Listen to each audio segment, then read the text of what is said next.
Olá, esse é o programa Decide na TV e no programa de hoje conversaremos com Viviane Menezes sobre decisões em grupo. Fiquem aí que a gente já volta. Hoje nós estamos aqui com a Viviane Menezes Penhobel, que vai se apresentar, mestranda da casa, que vai se apresentar. Olá, tudo bem? Eu sou engenheira civil, administradora, consultora em gestão estratégica e operações e mestranda da casa. Viviane, é o seguinte, o que é uma decisão em grupo? Então, a questão decisão em grupo, a gente toma decisão em grupo há muito tempo, desde que se conhece, né, a humanidade, e a grande diferença entre uma decisão individual e uma decisão em grupo, obviamente, é a quantidade de pessoas que estarão envolvidas nessa decisão.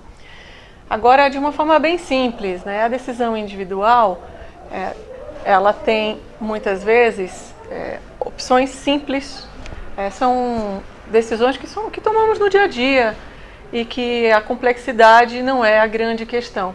Então, diariamente tomamos decisões e imagine que se colocasse várias pessoas para você tomar uma decisão, que comida você vai comer, que caminho você vai seguir, enfim, decisões rotineiras, poderia trazer uma complexidade muito grande. Isso pode causar tempo, né? A questão do tempo também, para a decisão em grupo, ela pode estar sendo afetada. Se eles iam caçar sozinhos ou se eles iam caçar em grupo. Mais ou menos isso, né? Isso, exatamente. E existe uma vantagem ou uma desvantagem quando você está tomando uma decisão em grupo ou individual? Muitas. Existe uma possibilidade da gente potencializar as decisões em grupo ou mesmo de trazer muitos prejuízos. Então, a grande questão é entender quando uma decisão em grupo ela é importante. A grande chave da questão de uma decisão é como você vai agregar essas informações. Então, numa decisão em grupo, você precisa potencializar a participação de todos os membros nesse grupo. Então, se, por exemplo, a gente tem uma decisão dentro de um projeto, onde a participação de um responsável por marketing, por vendas, por finanças, por operações, será relevante.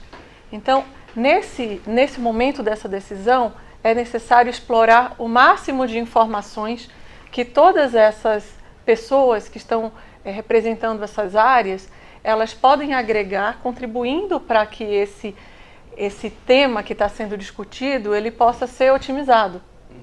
Então, nesse contexto, uma decisão em grupo, ela será muito mais rica, que ela vai contemplar vários aspectos que, obviamente, por uma única área, nesse exemplo que eu coloquei, apenas a área de marketing ou apenas a área de operação, não teriam essas informações tão completas para que uma decisão mais complexa e que vise um objetivo macro da empresa, ele seja atingido. Vários lados da organização, né? Você precisa agregar todos eles para tomar uma decisão que seja mais válida para a organização como um todo, isso, né? Isso, exatamente. Porque o que a gente costuma ver nas organizações é exatamente isso. Todo mundo está puxando sardinha para o seu lado, né?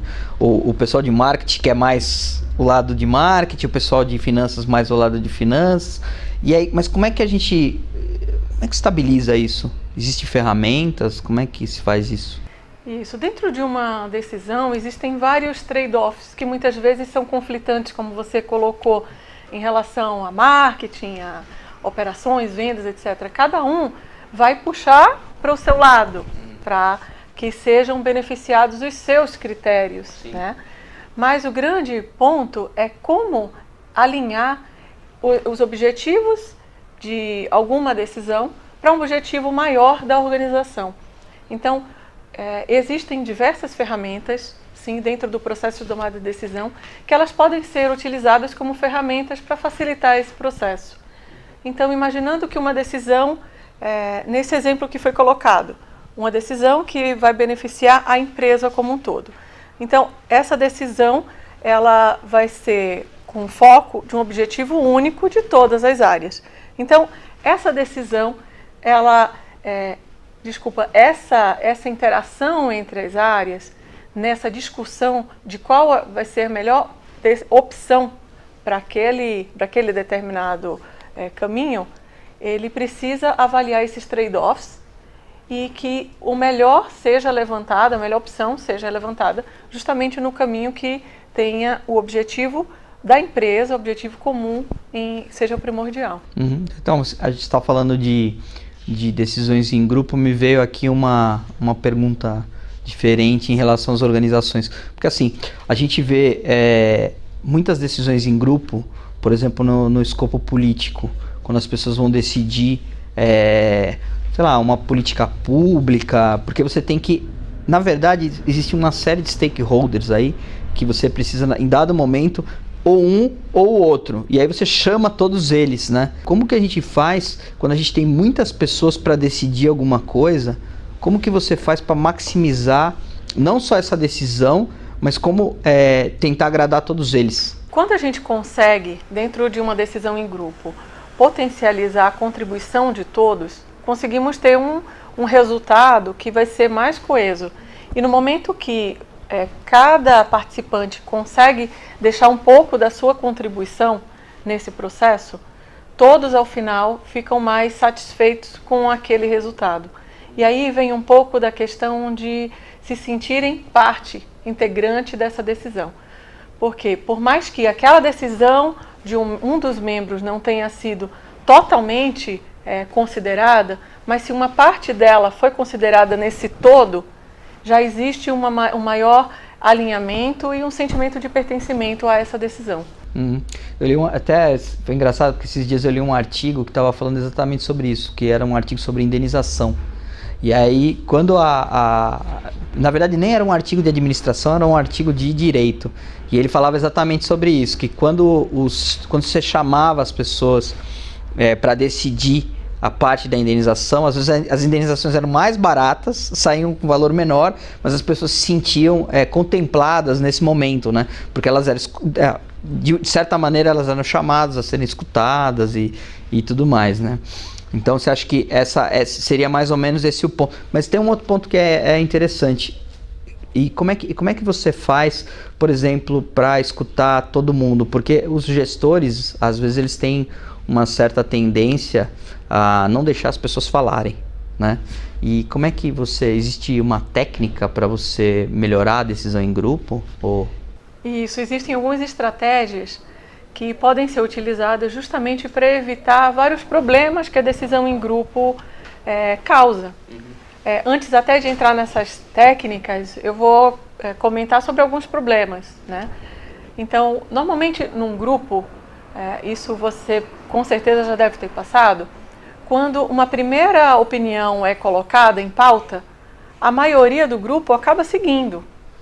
Então, e esse é um problema, é um viés, que é do group thinking, que o pensamento do grupo acaba inibindo que contribuições de outros, dos membros, possam ser valorizadas. Então, uma das técnicas justamente é silenciar o líder. Porque a tendência natural é esse líder que já é conhecido do grupo. Na hora que ele fala, todo mundo vai atrás. Exatamente. Ele se posiciona e por mais que outros tivessem contribuições extremamente relevantes, eles vão se inibir. Porque está contrário àquela linha de pensamento que foi primeiramente colocada. Então, uma das estratégias é justamente silenciar o líder. Permitir que outras opiniões primeiro sejam colocadas, para justamente esse resultado ele ser mais complexo, mais robusto, e esse líder ele se posicionar mais para o final, ele tentar não interferir no grupo. Essa é uma das estratégias. Existem várias outras estratégias. Porque exatamente, eu estava pensando exatamente isso, que muitas pessoas elas têm medo de se comunicarem no momento de uma reunião, porque, se eu levantar a mão e a minha ideia for uma ideia muito... De repente você inibe uma inovação, né? Ali, uma inovação naquele ponto. E, Viviane, é o seguinte, eu sei que você é especialista em processos, né? E essas decisões, como é que elas influenciam também quando você vai fazer, por exemplo, uma consultoria e você tem um processo, você vai fazer um mapeamento de processo, alguma coisa, como é que isso funciona? Como é que essa decisão funciona em processo? Sem dúvida alguma. Dentro desse mapeamento de processo, em muitos momentos temos vários atores envolvidos. Isso podem ser áreas distintas, inclusive níveis hierárquicos distintos. Então, no momento que estimula a participação desses membros, levantando questões e contribuindo para que eles efetivamente coloquem suas opiniões, suas restrições, seu ponto de vista, o mapeamento do processo, a otimização do processo, ele é extremamente mais rico. Então, imagina que um processo longo, um processo ponta a ponta, que a gente coloca, ele seja mapeado por uma única área, ou por 2 áreas. E agora imagine esse processo sendo mapeado por 5 ou 6 áreas. Né? A complexidade e a riqueza de informações não tem comparação. Então, ao final desse trabalho, esse grande processo, ele reflete exatamente o que todos esses atores participantes, eles colocaram de opiniões. E aí vem várias estratégias que utilizamos dentro da consultoria, justamente para potencializar essa participação. Uma delas é muito interessante, que ela muitas vezes é combinada até antes de algumas dessas reuniões, que é do grupo vermelho, que chamamos, que uma primeira opinião é colocada naturalmente pelo grupo, e aquele grupo ou aquela pessoa, ela é destinada a fazer o contraponto. O que é exatamente isso? Ela vai procurar, dentro daquela discussão do grupo, estimular para que outras abordagens sejam colocadas. Então, se foi, por exemplo, colocado, não, o céu é azul, ele vai, mas por que azul? Não, mas não seria vermelho assim que ele nasce, mas também não seria amarelo? Então, esses questionamentos que tiram a situação ideal, né, do status quo que todos normalmente seguiriam, ele contribui para que essa discussão em grupo ela seja mais rica. E um dos problemas que acontecem dentro das decisões em grupo, que é o silenciamento de muitos membros, porque eles sentem que todos estão caminhando no sentido, né, todos estão falando, não, realmente o céu é azul e apenas azul, eles saiam dessa sua zona de silêncio e passe a contribuir. Não, ele pode ser vermelho, ele pode começar com laranja, e ele também é preto, enfim. E isso tudo traz uma grande riqueza para qualquer discussão em grupo e nessa linha de decisão que a gente está discutindo aqui. Porque essa cutucada vai gerar outras alternativas, né? Mesmo dentro do processo você vai ter outras alternativas, é isso? Isso, exatamente. Vai ajudar a aumentar o corpo e o contexto desses atores que estão participando desse processo. Exatamente, e essa é a grande vantagem da decisão em grupo. Quando ela é necessária, bem utilizada, essa é a grande vantagem, a gente ter contribuições de vários membros que vão tornar, como coloquei, esse resultado mais coeso, mais completo, que vai contar com a contribuição de vários agentes. É que você vai ter especialistas, né? Não vai precisar, na verdade não precisa de uma decisão em grupo quando você vai trocar de marcha no carro, né? Muito pelo contrário. A gente precisa de uma pessoa só, mas quando esse grupo dentro da organização, ele vai melhorar a qualidade das decisões, talvez é isso? Isso, exatamente. Como você colocou, para decisões simples, não faria tanto sentido uma decisão em grupo. Do dia a dia, de repente, operacional, né? Como podemos colocar também determinadas decisões, mesmo complexas, elas serão decididas ao nível de presidente ou de um especialista que ele realmente domina aquela informação, e a melhor situação é que ele seja o único responsável por essa decisão. Então, eu não estou de maneira alguma colocando que a decisão em grupo é superior à individual, ou vice-versa. Existem momentos para uma e momentos para outra, né? Depende do que você está fazendo, se é estratégico ou não, se é operacional ou não. Exatamente, depende do contexto que essa decisão ela vai ser tomada. Então, no momento que se conhece a decisão, quais são os caminhos, possíveis vieses e basicamente o que se espera dessa decisão, o que vai gerar de impactos nesse futuro dentro da organização, ou mesmo impactos aos indivíduos, a organizações, isso a gente fala em nível de famílias, associações. Então, essa grande massa que está por trás de decisão, é que vai definir, nesse contexto, se será o ideal uma decisão individual, uma decisão em grupo. Então, mas existem algumas organizações que são extremamente autocráticas e outras são mais democráticas. Tem diferença da qualidade da decisão nessas democráticas? Porque eu vejo o seguinte, numa organização autocrática, o chefe já vai botar aquela decisão e o que ele vai esperar é que os membros do grupo simplesmente validem ou chancelem a decisão dele.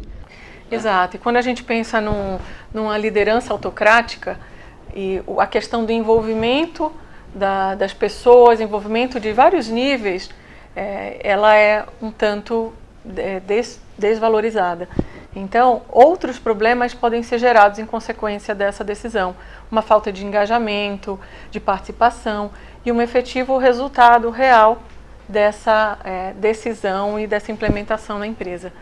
Então, um dos grandes benefícios também do envolvimento do grupo e da tomada de decisão em grupo é que esses agentes, quando eles participam desse processo, eles se sentem parte, eles se sentem também donos.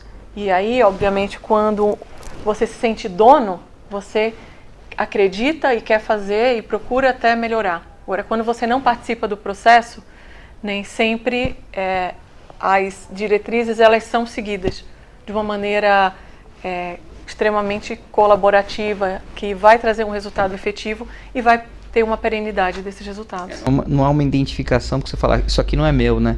Eu não fiz nada, eu não participei disso daqui, isso aqui não é meu. É mais ou menos isso, né? Exatamente. Então, esse é um grande benefício. Então tá bom. Queria agradecer a Viviane. Queria dizer para vocês o seguinte, para assistir outros programas e saber de cursos ou palestras, por favor acessem www.nucleodecide.com.br. Tchau. Obrigada. Essa foi Viviane Menezes falando um pouquinho sobre decisões em grupo. Nos próximos programas do Decide você vai ver outros entrevistados trazendo outras pautas interessantes sobre decisão. Contamos com vocês e até lá.